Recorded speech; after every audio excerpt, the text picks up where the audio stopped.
Originality. It came up last week. Good morning.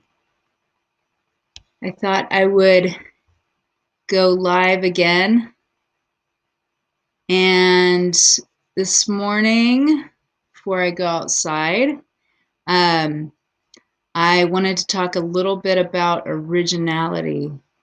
Came up last week, and so just wanted to look at what originality is, and from an artist's perspective. And it's really about the combination of things. I mean, there's a couple ways you can look at originality, and one of them is a unique combination. So if you look at the word origin, it's originality. You look at origin and where you come from. And if we look at all of us, we all have similar qualities. So you're also looking at this idea of unity and contrast. So the idea of originality is really looking at the idea of contrast. So versus unity. But the only way your artwork is going to connect with other people is through that vein of unity. So it's a funny dynamic.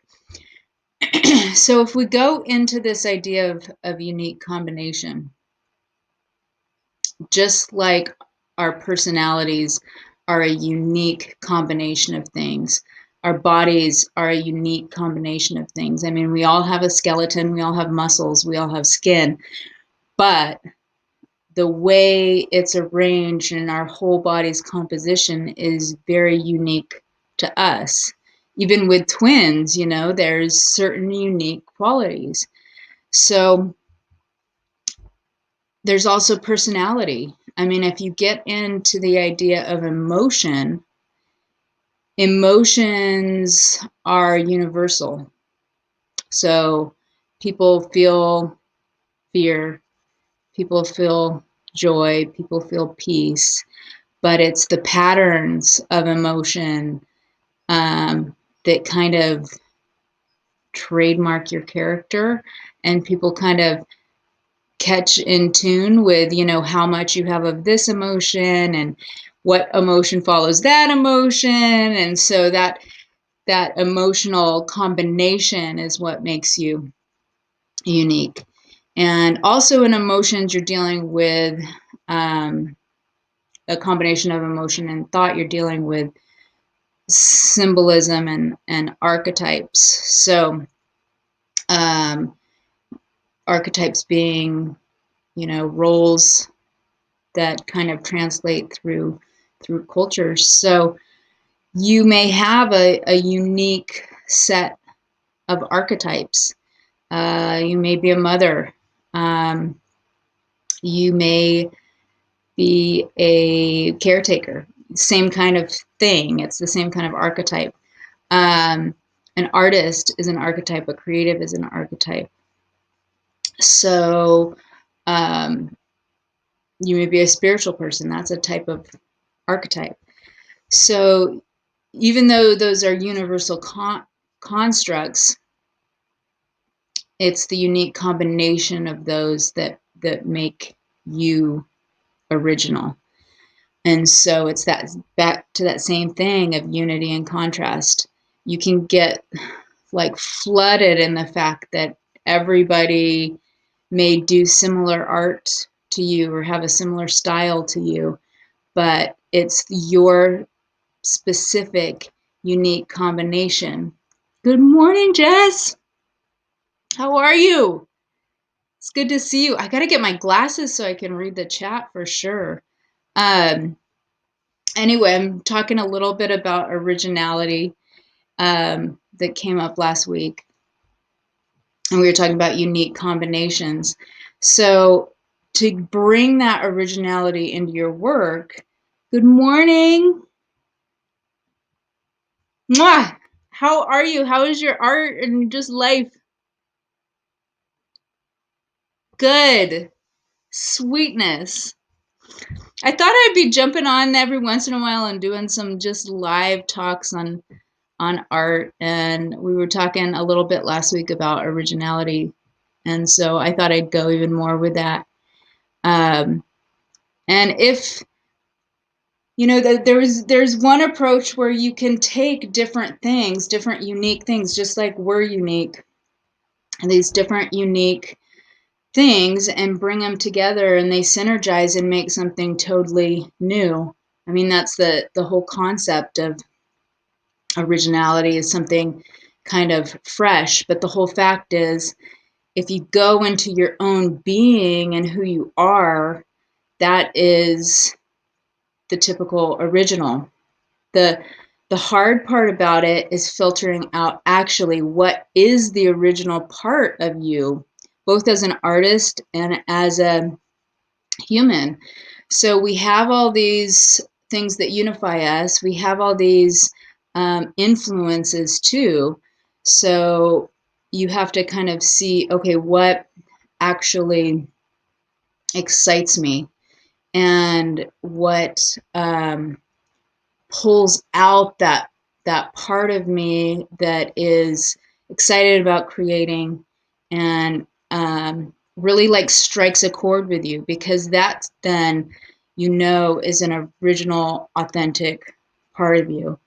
But we do have a lot of influences, even um, in life and not just art, that kind of shape us to be a certain way. And so you kind of have to have a filter on, is that truly aligned with me and my uniqueness? Is there a unity there, or is there contrast there? And you kind of have to filter things out and be a little aware. So, when you're scrolling through Instagram and you're looking at all these amazing artists, um, you can see there's certain styles that just like repeat and repeat and repeat, and and there's a lot of similarity. And how do you stand out with all of that? How do you stand out as an artist? And it's not actually looking outside to create a style that's unique and different. It's about looking within, and and being who you are, and then allowing that to express in a stylistic form. And that's really the truth of it. So if you can get away from trying to um, position yourself as an artist in some kind of way, but just allow yourself to ooze out through your artwork, that's a gift to everyone. And that's where that originality comes from, because nobody has those unique patterns that you do. Nobody moves the same way you do, because your body is uniquely constructed in a certain combination.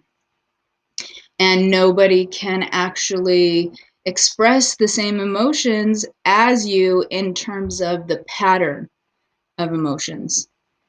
We'll all connect with your artwork because we have a similar understanding of different emotions, like frustration and peace and happiness, but it's those patterns.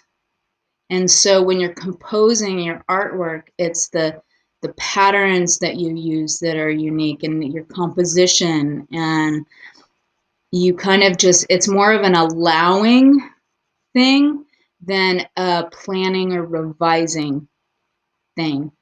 And I've noticed with all artists, including myself, the there's a part of us that just really wants to be accepted and valued for who we are and what we express. And then there's another part of us that actually wants to grow beyond who we are as an artist, and maybe possibly as a person. And so that's where like you want to get better at certain skills, and that's where we start looking out and we start looking at all these other artists, and then we start comparing. And so the thing is, when we're trying to grow, this is why I like to have different influences, unique influences. And I try not to follow just one teacher. And even if I'm following a teacher, I don't follow everything that they teach. I just kind of, you have to sample platter like it's a palette. Like life, all your influences are like a palette of colors, and you get to choose, I want to use this color, I want to use this influence, I want to use that influence. And so it's that unique combination of things that will bring that originality. Now when you choose those, let's say you choose a certain style or a certain genre of art, or just certain imagery, you want to just make sure that when you're choosing that, it feels right to you. It feels authentic to you. It makes sense to you. It resonates with your core of who you are, versus choosing an influence because you know there's an audience for that. And so that's where that's that fine line of originality, is just making sure that whatever that unifying concept is, that it is resonating with you. So just like we all have those similar emotions, you're going to feel the emotion that makes sense to you in a certain moment of time. You want to be emotionally honest. You don't want to act happy when you feel like you need to cry, right? Same thing with your art. You want to express something that is naturally within you at a certain moment of time, and that's where those patterns come out. And so it really is. It's a fun thing to actually really hone in on as an artist and just study.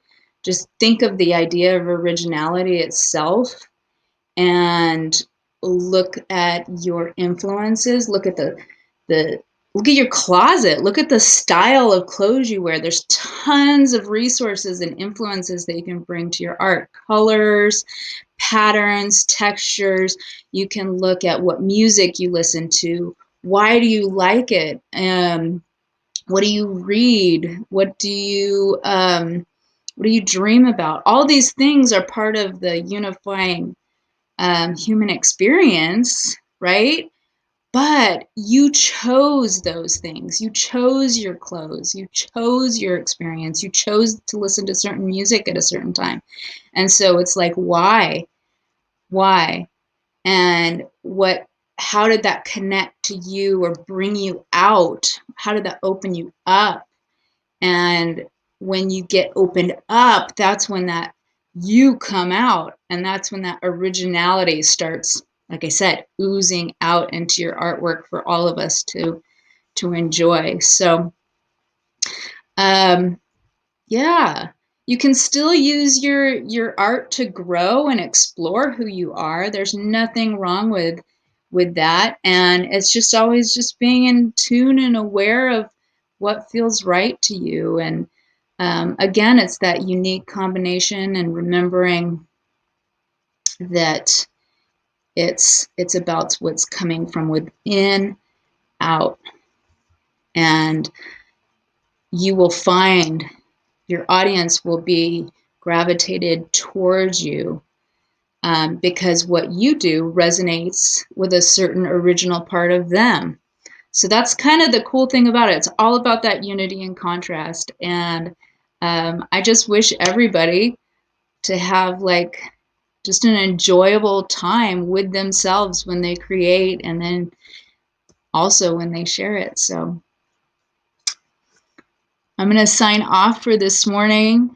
Jess, it's so good to see you. Thanks for hopping on.